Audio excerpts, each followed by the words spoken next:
Automation is the process of performing tasks with reduced human assistance using technology.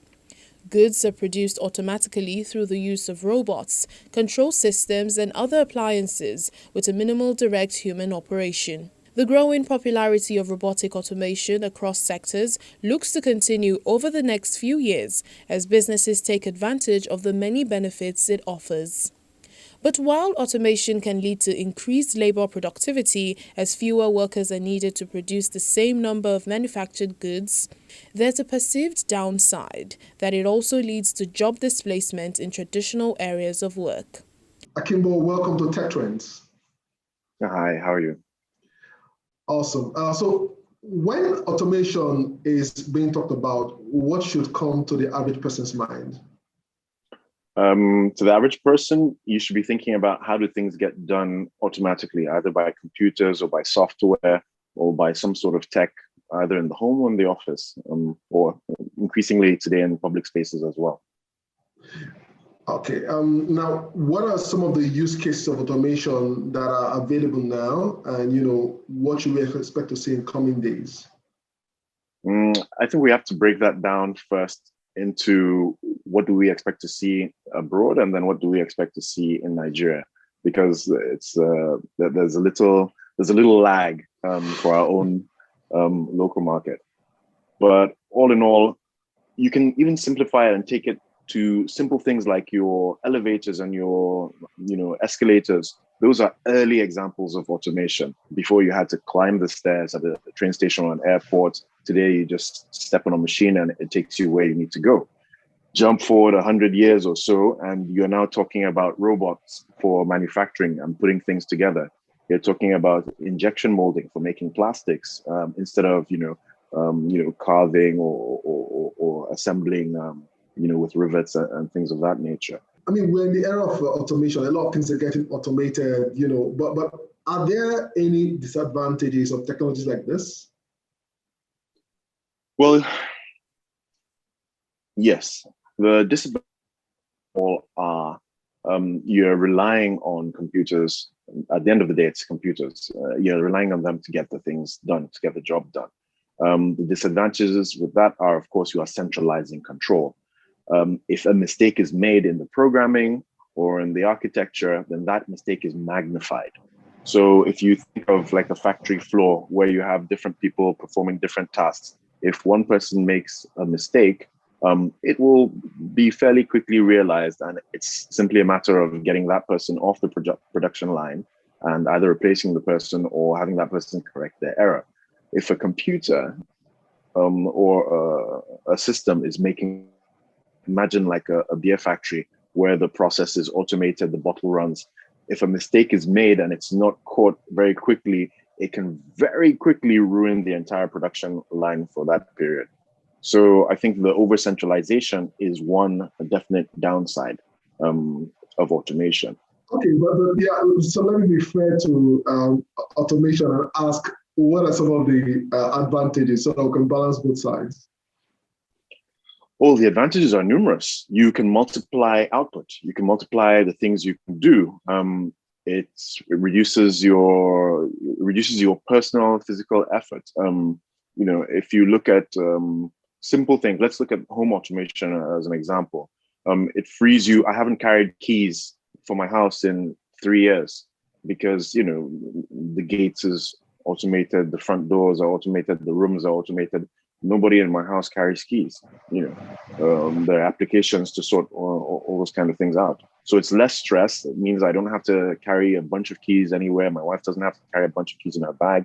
If you apply that to the workspace as well, same thing. You can focus on more targeted approaches to getting the job done because you've got computers, the heavy lifting in the background. Look at access control. That's a nice simple one. Most people should be familiar with.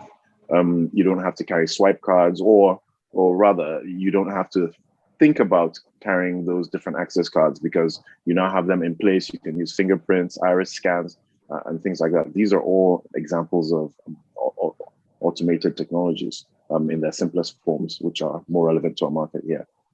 So obviously that tells me that, there has to be 24 hours power supply where you are to achieve this, right? But, not the case in Nigeria, power outages, blackouts. I mean, how can this work in such a situation? Yeah, but then you look at redundant power technologies. So like, I think the last time the power fully went out in our house was probably a year plus ago. And that was just maybe for an hour when there was a perfect storm of gen down, inverter down, solar down, everything down. But it is possible, even in Nigeria, to have uninterrupted power to a large extent. So we're talking about inverters, solar, and these technologies are increasingly less expensive. They're not as expensive as they were 10 years ago or even 5 years ago. So you can get modular systems, and if the issue is one room, start with one room, get a system that will take care of your bedroom, and then expand from there. The beauty is a lot of these systems are modular, so you can start building it out from where your budget can reach, and as your income increases or your savings increase over time, you can expand the systems. So power is something we can deal with now, to a large extent. The federal budget for science and tech, the ministry, is about 50 billion thereabout. Some say this amount is paltry in today's world of technology. What are your thoughts? So let's put that in a nominal figure that we can understand regardless of where we are. That's roughly $100 million. That's for our entire education sector, right? If you take the European Union's budget only for battery technology, 2 years old, 2019, yes. In 2019, we were looking at 600 million euros. So for one subject area was 6 times our entire education budget. So it's something that we need to not just throw more money at, but throw more resources at. It's like, how long is a piece of string? Because this starts going into other areas. The money is finite, right? We get our money mostly from oil, a few exports, and the GDP from production in Nigeria. Our imports vastly outweigh our exports, especially when you take oil out of the equation. Nigeria needs to increase its productivity. There's more money in the economy, more money in the society, so we can invest those additional to our infrastructure.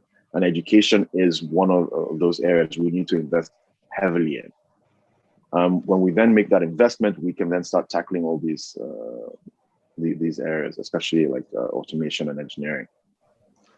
Finally, automation in 5 years, Nigeria, the reality of brain drain, the fact that we need to invest more in education, in science and tech, and all of this, where do you see our journey towards automation in the next couple of years?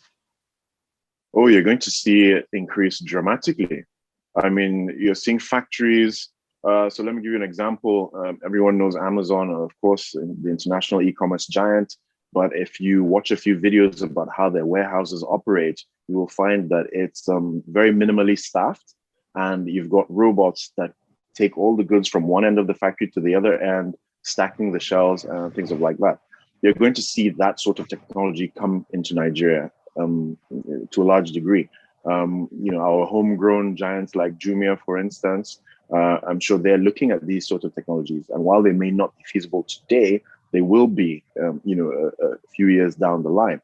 If you look at like our airports with Sakol and companies like that, even with our check-in processes, it's mostly automated everywhere else in the world. Your boarding pass is, scanned, computer processes that information, opens the gate. And with coronavirus now, it's even more imperative that we look for technologies that will reduce physical human-to-human contact to reduce the spread of disease. So automation, honestly, this is the time for it. Awesome. Thank you, Akinbo, for being on the show today. All the best. All right. Thank you very much, CFA.